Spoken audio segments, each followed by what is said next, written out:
Pai, afasta de mim esse cálice. Pai, afasta de mim esse cálice.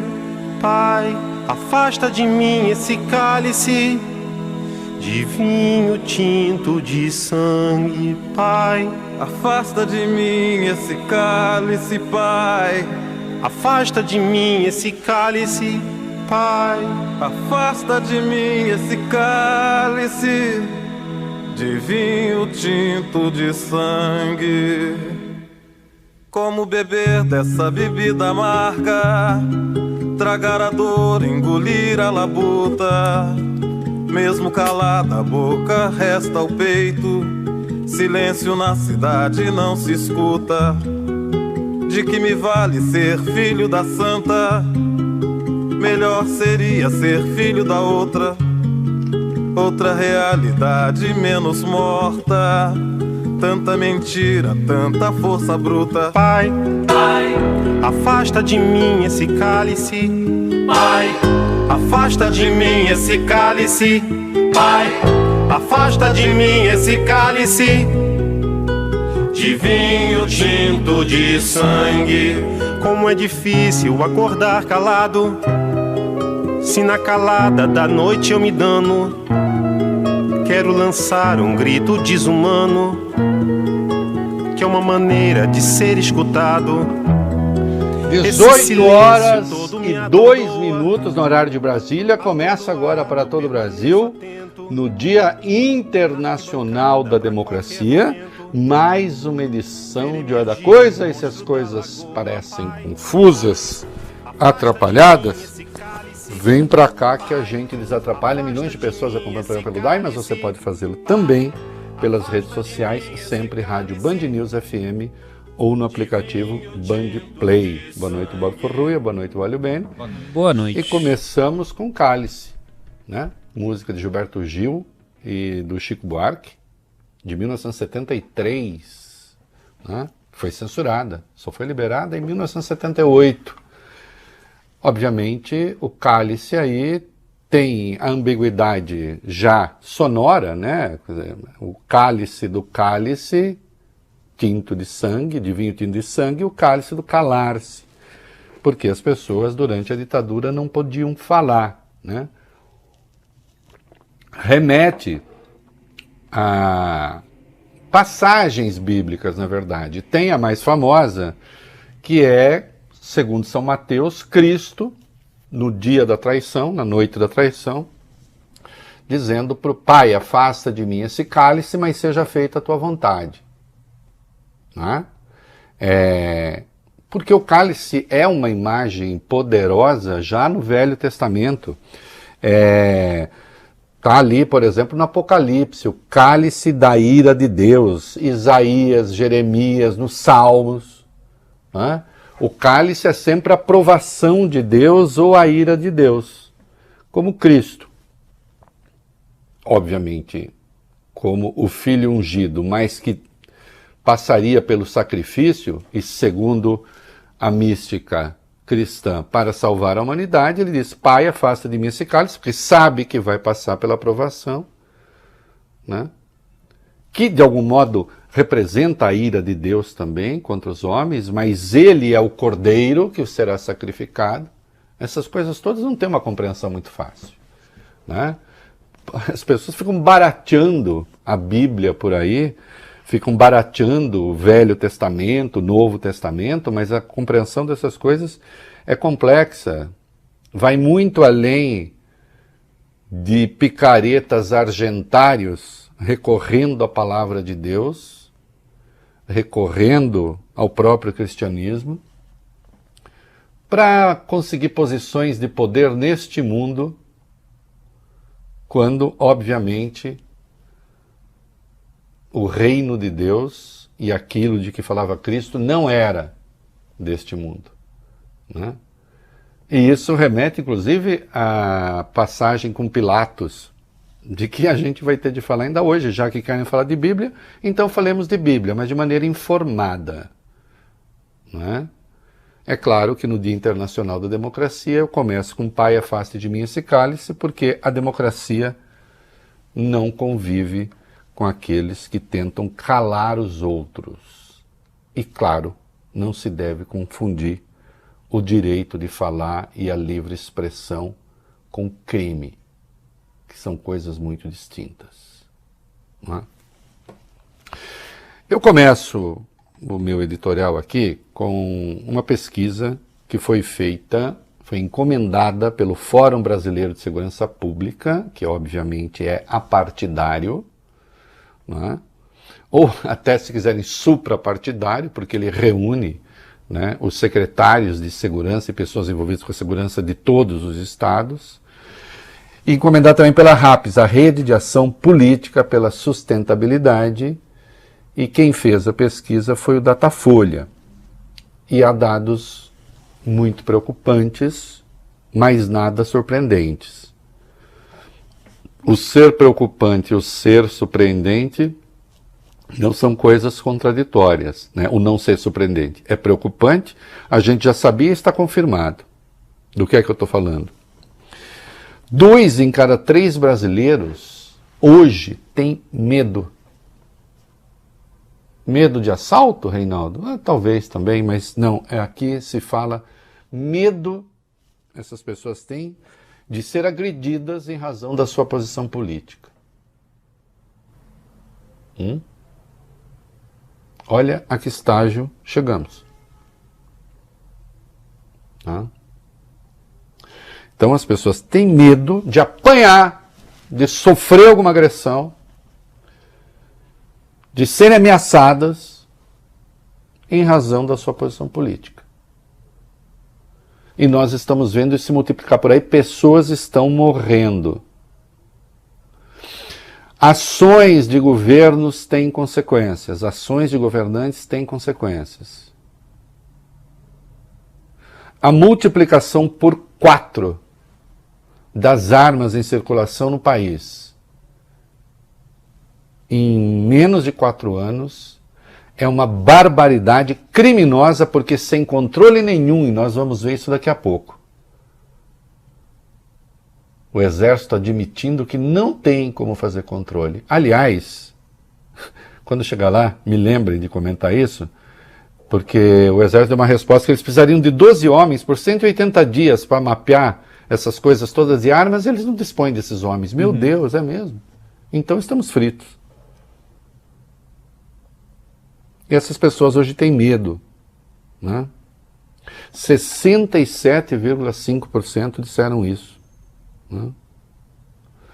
Mais grave ainda, rapazes. 3,2% das pessoas disseram já ter sofrido intimidação e ameaça em razão de sua posição política, atenção, nos últimos 30 dias.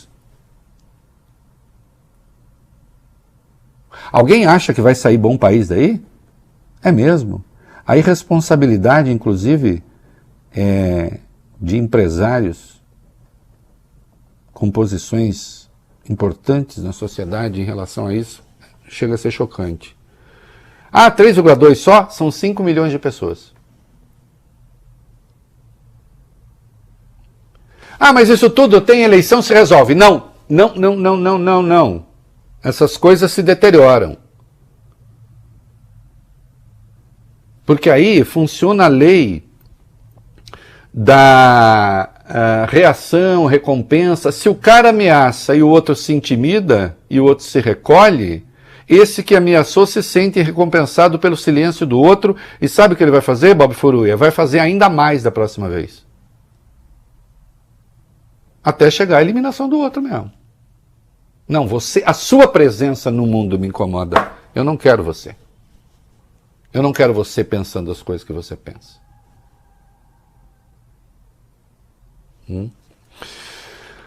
Por outro lado, a pesquisa tem coisas muito boas. A pesquisa tem coisas muito boas, relevantes. Olha aqui, só 18% acreditam que armar a população vai aumentar a segurança. Essas pessoas estão certas, porque não aumenta, diminui a segurança, até porque essas armas caem nas mãos de bandidos e mais. A legislação como está, os bandidos estão comprando armas como se fossem cidadãos de bem.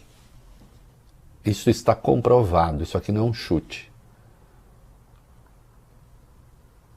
O que era, sim, uma análise, o que era uma previsão que eu fiz, foi quando essas coisas apareceram, aí eu disse, isso só vai ajudar o crime organizado. Isso vai ajudar o PCC, o Comando Vermelho, as milícias.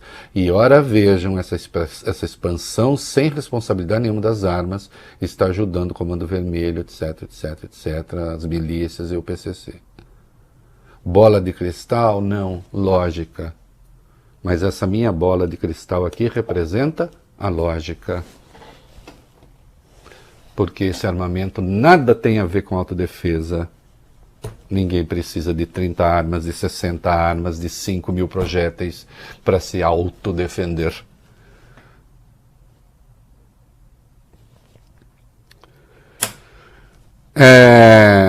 Os brasileiros têm clareza das coisas que estão acontecendo. 83,4% consideram que há racismo no Brasil, sim. Em 2017, eram 70%. Sabe o que significa? Que as ocorrências de racismo se multiplicaram e isso conseguiu mudar a crença das pessoas. Obviamente, a crença não, a percepção. 67,8% a favor das cotas. Havia um programa de renda para pobres, 87,7% concordam.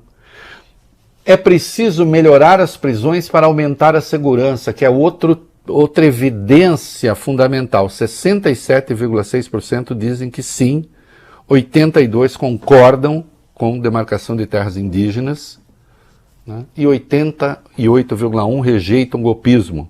62,8% concordam que é importante para a democracia que os tribunais sejam independentes. Bons números. Agora, esse dado do medo é verdadeiramente assustador, não é o número que assusta. Aquilo que já está assustando a sociedade está nos números. E isso faz supor que tem muita gente que está calada com medo de dizer o que pensa.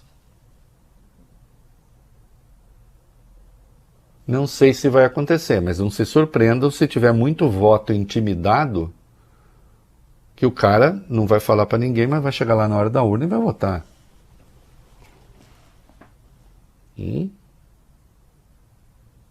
Em 2018 havia muito voto envergonhado em Bolsonaro.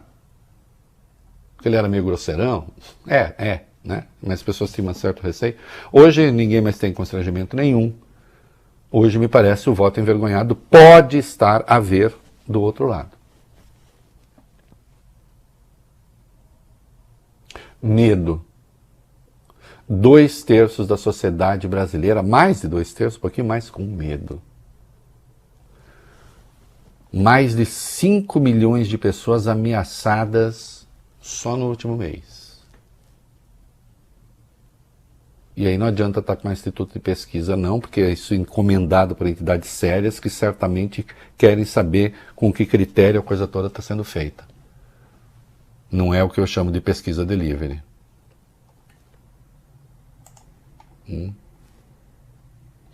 E há um dado na pesquisa, e eu tratei disso aqui anteontem, acho, quando eu disse que é preciso tomar muito cuidado quando se mexem com valores. Quando se mexe com valores da sociedade, né? Quando se mexe com valores da sociedade, é preciso ver que, às vezes, teses que determinados grupos militantes, ainda que estejam corretos, consideram que é da direita, às vezes é o pensamento do povo. Né? Então, por exemplo, o aborto, e eu já disse aqui que eu acho que é um erro fundamental em fazer a seguinte continha, assim, é a favor do aborto quem é progressista, é contra o aborto quem é reacionário. Isso é uma tolice. Isso é uma tolice, pode ser um erro muito grave. Né? Porque, por exemplo, 41,8% dos brasileiros acreditam que o aborto, em qualquer caso, deva ser proibido. E aí é claro que eu acho que há aqui muito de desinformação, porque isso significaria, por exemplo, proibir o aborto até no caso de estupro, até no caso de risco de morte da mãe. Uma mãe que, por exemplo, pode ter 2, 3 filhos que ela teria de deixar, já aqui entre nós, órfãos. Uma posição como essa tem implicações. 36,2% querem a legislação como está. Né? Então, o aborto, o risco de morte da mãe, estupro e o Supremo, a votação do Supremo no caso de fetos anencéfalos. Né? Mas se a gente junta aqui, nós temos 41,8%, 42%, nós temos 78% com graves restrições, sérias restrições ao aborto, sendo que quase 41,8% contra em qualquer caso. Então, a militância que cuida desses temas, antes de mais nada,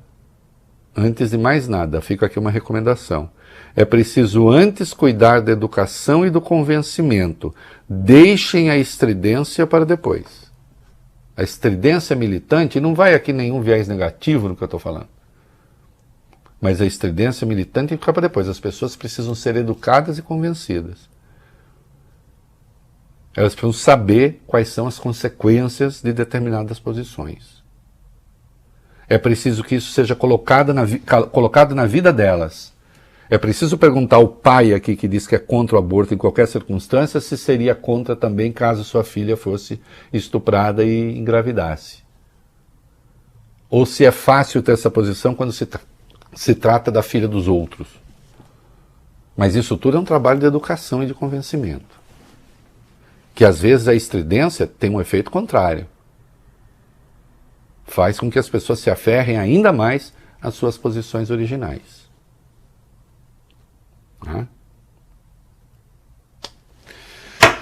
É isso.